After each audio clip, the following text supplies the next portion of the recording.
Hello my dear students, आज मैं आपके लिए लेकर आ गई हूँ पोम पेपर बोर्ड्स का क्वेश्चन आंसर वाला फर्स्ट पार्ट जो कि है लेट अस डिस्कस। तो ये वीडियो आपके लिए काफी इंपॉर्टेंट होने वाली है।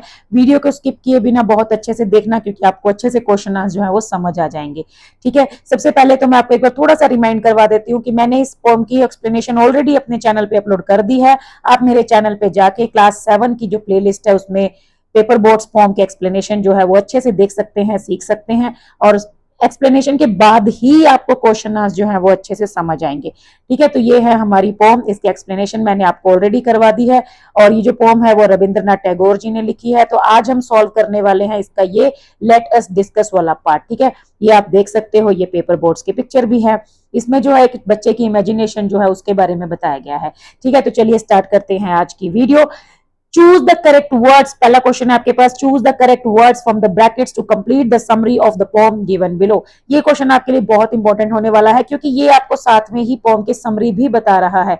जिन्होंने इसकी एक्सप्लेनेशन अच्छे से सीख ली है या कुछ कुछ बीच में समझ नहीं भी आया है, तो आप इस समरी को पढ़कर एक बार फिर से एक्सप्लेनेशन जो है वो अच्छे से सीख सकते हो, आपको समझ आ जाएगा। तो चलिए स्टार्ट करते हैं इसमें फिल इन द ब्लैंक्स। सबसे पहला है the poet sends paper boats down a stream और अ रिवर। तो आंसर है इसका स्ट्रीम। ये मैं आपको एक बार थोड़ा सा दिखा भी देती हूँ, ये देख लीजिए, यहां पर आपको मिल जाएगा day by day I float my paper boats one by one down the running stream. ठीक है, तो ये हो गया फर्स्ट आंसर हमारा। The poet sends paper boat down a stream each day writing his name and the name of his that is village. ठीक है, मैं यहाँ पे छोटे छोटे से टिक लगा रही हूँ, आप इसको इजीली समझ सकते हैं। वीडियो को पॉज करके आंसर्स को नोट भी कर सकते हैं। वो जो बोट्स पर क्या लिखता है, अपना नेम लिखता है और अपने विलेज का नेम लिखता है, तो ये हो गया village. On them he hopes that someone in a dash land, कैसा लैंड, स्ट्रेंज लैंड। ठीक है, strange, someone in a strange land will find them and know who is, मतलब कोई स्ट्रेंज लैंड में रहने वाले को किसी को वो बोट्स मिल जाएंगी और उसको पता चल जाएगा कि वो किसकी बोट्स हैं, क्योंकि उसके ऊपर उसने अपना नाम लिखा होगा। The poet fills his boats with dash flowers, किस चीज के फ्लावर से वो उनको फिल करेगा, रोज नहीं है, ये है श्यूली फ्लावर्स। ठीक है, जो मैंने आपको बताया था, हार श्रृंगार के फूल जिसको हम बोल देते हैं। From his garden hoping they will safely carry to another land at dash night और morning, so this is night. The correct answer is night. As he launches his boats he imagines that the dash in the sky are like friends. Sky में क्या चीज उसके friends की तरह behave करेंगे, clouds या birds? So answer है clouds. ठीक है, बर्ड्स नहीं है, इसका आंसर क्लाउड्स है, क्योंकि क्लाउड्स जो है वो उनको इमेजिन करता है कि वो उसके साथ रेस लगाएंगे। Racing with his boats at night he dreams that his paper boats continue to dash under the midnight stars, swim या फ्लोट? तो आंसर है इसका फ्लोट। ठीक है, क्योंकि वो फ्लोट करेंगी under the midnight stars with the fairies of sleep sailing in them, कि उनके अंदर जो फेरीज हैं स्लीप की वो सोएंगी। And their baskets full of dash, dreams या फ्रूट्स? तो आंसर है इसका ड्रीम्स। ठीक है, तो आई होप आपको ये स्टैंजा अच्छे से समझ आ गया होगा। ये जो क्वेश्चन था, और ये है एक पोम की समरी भी है। ठीक है, हमारी पूरी पोम का जो ग्लिम्स है वो इसके अंदर दिया हुआ है, और जिन्होंने इसका एक्सप्लेनेशन अच्छे से सीख रखी है उनके लिए ये क्वेश्चन बहुत इजी रहे होंगे। अगर आपको ये क्वेश्चन थोड़े से भी मुश्किल लगते हैं तो मैं आपको पहले यही सजेस्ट करूंगी कि एक बार जाके एक्सप्लेनेशन वाली वीडियो जरूर देख लो। ठीक है, सेकंड क्वेश्चन है, choose the correct option for the following. The theme of the poem is, poem का जो थीम है वो क्या है? तो इनोसेंस, एक बच्चे की इनोसेंस शो की गई है। इनोसेंस होती है मासूमियत, क्योंकि बच्चा कितना मासूम है। अभी हम जैसे बड़े लोग तो ऐसा बिहेव करेंगे भी नहीं कि भाई पेपर बोर्ड के ऊपर अपना नाम लिख के एक स्ट्रीम में रख दें कि कोई उसको ढूंढ लेगा, उसको पता चल जाएगा कि ये गगन मैम की बोट है। ऐसा नहीं होता ना, तो ये काम तो एक छोटा बच्चा ही कर सकता है जो कि मासूम है, इनोसेंट है। ठीक है, तो पहला हो गया इनोसेंस। दूसरा हो गया इमेजिनेशन। अब बच्चा इमेजिनेशन जो है वो भी इसमें शो किया गया है, कितना कुछ वो इमेजिन कर रहा है ना, कि उसमें परियां बैठेंगी, वो ड्रीम्स लेकर जाएंगी, शूली फ्लावर्स जो है वो रात को वहां तक पहुंच जाएंगे। तो ये उसकी इमेजिनेशन है। क्लाउड्स जो है वो रेस लगा रहे हैं उसके साथ, मतलब एक बड़ा आदमी या मैच्योर पर्सन ये नहीं करता, एक बच्चा ही ज्यादा इमेजिनेशन करता है ना। तो इनोसेंस हो गया, इमेजिनेशन हो गया। इग्नोरेंस होता है जैसे कि कोई, मतलब किसी चीज को इग्नोर करना या किसी चीज की ना समझ होना, तो ऐसा नहीं है। ठीक है, ये इसका करेक्ट आंसर नहीं है। उसके बाद है प्लेफुलनेस, खेल खेल में, यस खेल तो है ही, पेपर बोट्स को नदी में डालना, स्ट्रीम में, उसके बाद उनको मतलब उनके लिए कुछ कुछ इमेजिन करना, this is like a play for him. Then travel, travel का इसमें कुछ मेंशन नहीं किया गया है। तो first, second and fourth is the correct answer. So आपका जो आंसर है that is option D. Next देखो, identify whether the following statement is true और फॉल्स। ट्रू फॉल्स आपको बताना है। The setting of the poem is natural outdoor environment. Obvious सी बात है, अब नदी किसी के घर में इंडोर तो होगी नहीं, आउटडोर ही होगी, है ना। और नेचुरल और आउटडोर इन्वायरमेंट है। रविंद्रनाथ टैगोर जो है वो वैसे भी नेचर से रिलेटेड पॉम्स लिखते हैं। उनकी जो पॉम्स है उसके अंदर आपको नेचर का जो इम्पैक्ट है, नेचर का जो डिस्क्रिप्शन है वो जरूर देखने को मिल जाएगा, क्योंकि वो खुद एक नेचर लवर थे, ठीक है, बहुत प्यार करते थे वो प्रकृति से, तो इसीलिए उनके पॉम्स में मतलब उस चीज का रिफ्लेक्शन दिखाई देता है। So yes, this is true, the poem is set in a natural and outdoor environment. Next है fourth question, complete the following sentence by choosing the correct option within in the brackets. The tone of the poem आपको बतानी है, sad and serious है या gentle and wishful है। तो sad and serious वाली तो कोई बात ही नहीं है, सिंपल सी बात है, gentle and wishful, बच्चे की ये wishes हैं और वो मतलब gentle सा एक बिहेव है इसके अंदर। and the mood is thoughtful और boring, तो boring तो है नहीं, thoughtful है, ठीक है, मतलब किसी की इमेजिनेशन जो है वो शो की गई है। नेक्स्ट आता है identify the examples of alliteration from the pome. ये मैंने आपको जब पोम की एक्सप्लेनेशन कराई थी तभी आपको बोल दिया था कि इन चीजों को मार्क कर लीजिए, ये आपके काम आने वाली हैं। तो यहाँ पर मैं आपको एक बार दिखा देती हूँ, आप इसमें देख सकते हो। सबसे पहला ये है बिग ब्लैक, ठीक है, एलिट्रेशन। अभी कुछ का क्वेश्चन आ जाएगा कि मैडम एलिट्रेशन होता क्या है।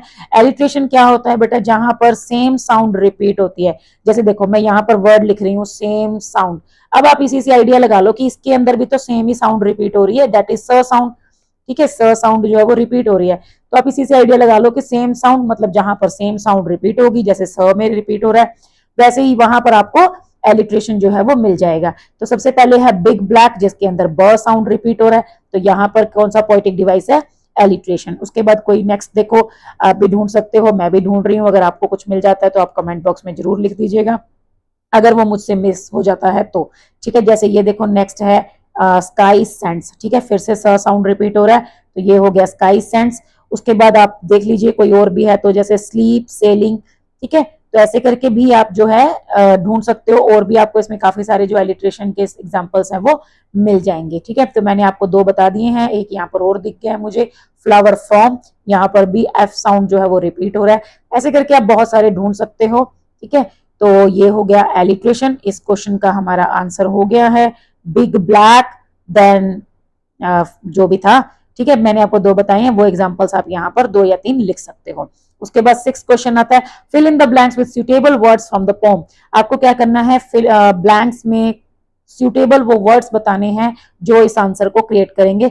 The repetition of words dash and dash, मतलब कहता है कि ऐसे जो वर्ड्स हैं जो बार बार रिपीट हो रहे हैं, एंड मतलब 2 वर्ड्स हैं ऐसे, emphasises the passage of time, वो कौन से हैं जो मतलब टाइम के बीतने के बारे में, टाइम जैसे टाइम जो है ना दिन ब दिन बीतता जा रहा है, हम आज पैदा हो गए हैं तो उसके बाद हमारी एज जो है वो धीरे धीरे बढ़ती ही जा रही है ना। टाइम तो कभी किसी के लिए रुकता नहीं है, हमेशा चलता रहता है। तो पोम के अंदर ऐसे कौन से वर्ड्स हैं जिनसे ये पता चलता है कि टाइम बीतता जा रहा है। तो आप एक तो इसमें ये देख सकते हो डे बाय डे, ठीक है, या फिर वन बाय वन, ये दोनों हैं। इसके अलावा जो है नाइट वर्ड भी बार बार रिपीट हो रहा है ना, जैसे I launch my paper boats, यहाँ पर नाइट वाला कहा है, ये लैंड इन द नाइट, उसके बाद व्हेन नाइट कम्स, ठीक है। तो ये हो गया नाइट, डे, नाइट और वन बाय वन, आप इसमें ये लिख सकते हो। मुझे लगता है ये बेस्ट रहेगा, डे बाय डे, ठीक है, the repetition of words day by day and one by one, ठीक है। एक इसमें आप एड ऑन कर सकते हो नाइट, ठीक है, मेरी हैंड राइटिंग डॉक्टरों वाली हो गई है भाई बिल्कुल, ठीक है, एक केमिस्ट्री समझ सकता है इसको। तो ये आप ऐसे करके आंसर जो है इसके अंदर एड ऑन कर सकते हैं। नेक्स्ट क्वेश्चन हमारा है, the poet uses imagery like dash and dash to create a clear picture in the minds of the readers. देखो अब सबसे पहले तो आपको ये पता होना चाहिए इमेजरी होता क्या है। इमेजरी एक पोएटिक डिवाइस ही है जिसको आप देखो, इमेज, इमेज क्या होती है, एक फोटो या एक हम कह सकते हैं पिक्चर, ठीक है। तो इमेजरी कहाँ होता है, जहां पर पढ़कर किसी लाइन को रीड करके हमारे माइंड के अंदर एक पिक्चर बन जाती है, ठीक है। देखो clear picture in the minds of the reader, to create a clear picture, मतलब पोएट ने कहां कहां पर इमेजरी का यूज किया है, जिसमें मतलब कुछ सेंटेंस या कुछ ऐसा उसमें पार्ट है जिसको पढ़कर रीडर के दिमाग में एक पूरी पिक्चर बन जाती है। अब आप खुद देखो इस पोम के अंदर ऐसी कौन से सेंटेंसेस हैं जिनको पढ़ने के बाद आपके दिमाग में एक पिक्चर बन रही है। जैसे देखो किसी का कुछ भी हो सकता है, कोई जरूरी नहीं है इसमें कि जो मैं आपको बता रही हूँ वही आंसर है, आप इसमें अपना आंसर भी दे सकते हो। ठीक है, आपको मतलब हो सकता है किसी लाइन में आपको लगाओ, मुझे ना भी लगाओ। तो जैसे देखो मुझे ये क्लाउड्स वाली लाइन अच्छी लगी थी, ये वाला, है ना। जैसे ये कहते हैं ना, स्काई सेंड्स देम डाउन, ये रहा, जैसे ना ये रहा, little clouds setting the white bulging sails, तो ये हो गया क्लाउड्स सेटिंग द सेल्स। तो एक तो ये हो गई, ठीक है, जिसके अंदर एक पिक्चर बन रही है। आप दिमाग अगर थोड़ा सा आंखें बंद करके इसको इमेजिन करके देखो, आपको ऐसे दिखाई देगा कि हाँ क्लाउड्स जो है वो अपनी बोट्स लेकर आ गए हैं, मतलब क्लाउड्स जो है वो फ्लोट कर रहे हैं ना, तो उसको ऐसा लग रहा है कि वो उसके साथ रेस कर रहे हैं। उसके बाद देखो नेक्स्ट, जैसे फिर ये वाला, fairies of sleep sailing in them, ठीक है, मतलब उसके अंदर फेरीज जो है वो स्लीप की जो फेरीज हैं वो उसके अंदर सेल कर रही हैं। उसके बाद जैसे ये हो गया बोट्स फ्लोट ऑन, ठीक है, तो मिडनाइट स्टार्स, तो ऐसे काफी सारे इसमें इमेजरी जो है वो यूज की गई है, जहां पर आपको पढ़कर ऐसा लगेगा कि ये पिक्चर आपके दिमाग में बन रही है। तो इनमें से आप कोई भी जो मतलब एड ऑन कर सकते हो जहां आपको लगता है कि इमेजरी जो है वो यूज की गई है। तो वैसे इसमें आ गया, इसमें आप दो आंसर जो है वो एड ऑन कर सकते हैं स्पेसिफिकली, अगर आपको करने ही है, मतलब आपको चाहिए कि हमें क्लियर आंसर ही बता दीजिए। तो वो हो गया एक तो paper boats floating down the stream and clouds selling in the sky. मैं यहाँ पर लिख देती हूँ, पहले इसको थोड़ा क्लियर कर लेती हूँ, क्योंकि कई बार बच्चे बोलते हैं मैडम आपकी राइटिंग समझ नहीं आती है। तो यहाँ पर क्या आएगा, एक तो आ गया पेपर बोट्स, ठीक है, number 1 paper boats floating in the stream. अब देखो एक दिमाग के सामने एक पिक्चर बन रही है ना दिमाग में, कि एक नदी के अंदर काफी सारी जो पेपर बोट्स हैं वो फ्लोट कर रही हैं, और उसके बाद clouds selling in the sky, कि आकाश में जो बादल हैं वो तैर रहे हैं, मतलब फ्लोट कर रहे हैं। ठीक है, अब ये भी आपके दिमाग में एक पिक्चर बन सकती है क्लियर, कि बादल जो है वो चलते हुए दिखाई दे रहे हैं। तो ये दोनों ऐसे सेंटेंसेस हैं जहां पर पोएट ने इमेजरी का यूज किया है।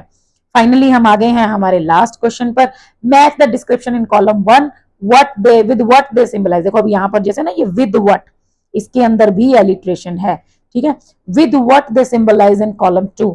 आपको क्या करना है, इनको जो कॉलम 1 में डिस्क्रिप्शन दी गई है इसको कॉलम 2 के वर्ड्स के साथ मैच करना है, कि इनका क्या सिंबल क्या है। सिंबलाइज होता है जब किसी को एज ए सिंबल यूज किया जाता है, ठीक है। तो जैसे पहला देखो, पहले पहले हम इधर से देखते हैं, ठीक है, उल्टा दिया इन्होंने, तो मुझे ऐसा लगता है इधर से देते तो इधर मैच करना ज्यादा आसान होता। जैसे ये है ना मिडनाइट स्टार्स, अब मिडनाइट स्टार्स का क्या मतलब है, आधी रात के, मतलब एक स्टार्स हो गए आधी रात में चमकने वाले, तो ये जो है एक पूरे स्काई को, एक यूनिवर्स को शो कर रहा है। तो ये हो गया इसका third, the vast universe and the child's dreams continuing through the night, कि बच्चा जो है ना वो रात में भी उसके ड्रीम्स कंटिन्यू हो रहे हैं, ऐसा नहीं है कि वो भी मतलब दिन दिन में सपने देख रहा है। ठीक है, मिडनाइट स्टार्स मतलब रात के टाइम पे भी उसका इमेजिनेशन का जो काम है वो चल रहा है बिल्कुल। उसके बाद नेक्स्ट देखो पेपर बोट्स। अब जो पेपर बोट्स हैं वो क्या कहते हैं, पेपर बोट्स किस चीज का सिंबल है, नंबर 1 इसका आंसर है the child's innocence dreams hopes and messages sent out into the world. मतलब वो पेपर बोट्स जो है वो किस चीज को सिंबल कर रही हैं, किस चीज के बारे में बता रही हैं, उसकी इनोसेंस के बारे में, उसके ड्रीम्स, उसके होप्स और उसके मैसेज जो वो बाहर के वर्ल्ड में देना चाहता है। ठीक है, उसके बाद थर्ड आता है श्यूली फ्लावर्स। श्यूली फ्लावर्स आप देखो इसके ना बहुत छोटी सी एज होती है, मतलब बड़ी जल्दी ये नीचे गिर जाते हैं, लेकिन उसके बाद काफी टाइम तक फ्रेश रहते हैं। मैंने आपको बताया था ना, ऐसे जैसे हम मॉर्निंग में जब स्कूल जाते थे तो वहां पर ये काफी सारे ऐसे नीचे बिखरे हुए होते थे, तो बहुत सुंदर लगते हैं। तो ये क्या करते हैं, मतलब ये क्या किस चीज को सिंबलाइज कर रहे हैं, प्योरिटी, प्योरिटी प्योर है, ब्यूटी सुंदर, तो मैंने आपको बता ही दिया है बहुत सुंदर होते हैं, and the start of a new day, ठीक है, और एक नए दिन की शुरुआत। तो ये हो गया श्यूली फ्लावर्स। मतलब ये जो टर्म्स हैं midnight stars, paper boats and shiuli flowers, ये पोएट ने एज अ सिंबल यूज किए हैं, जिसके थ्रू वो हमें इन चीजों के बारे में रिमाइंड करवाना चाहता है। ठीक है, तो ये थे आपके क्वेश्चन आंसर, ये आपका क्वेश्चन नंबर 7 था। आई होप आपको सभी क्वेश्चन अच्छे से समझ आ गए होंगे, नहीं आए हैं तो अपना डाउट आप शेयर भी कर सकते हो, बाकी आप वीडियो को दोबारा देख लेना, थोड़ा सा अच्छे से समझ लेना। बिल्कुल इजी क्वेश्चंस हैं, मुझे नहीं लगता इससे इजी कोई टॉपिक और आपके इसमें होने वाला है, बहुत आसान है, बिल्कुल आप ही के लेवल की पोम है, आप ही की लाइफ से रिलेटेड है। आप में से कई बच्चे होंगे जो ऐसी चीजों को इमेजिन करते होंगे। ठीक है, तो आप ये पॉज करके वीडियो को आंसर्स नोट कर सकते हो, लेकिन हाँ भाई एक काम साथ में जरूर कर देना, प्लीज वीडियो को लाइक और शेयर जरूर कर दिया करो। वो आजकल तो मैंने ये भी सुना है कोई हाइप वाला ऑप्शन भी आ गया है, ठीक है, वो भी देख लेना ट्राई करके, शायद कुछ अच्छा ही होता होगा। ठीक है, तो थैंक यू बेटा, आज के लिए बस इतना ही, मिलते हैं नेक्स्ट वीडियो में।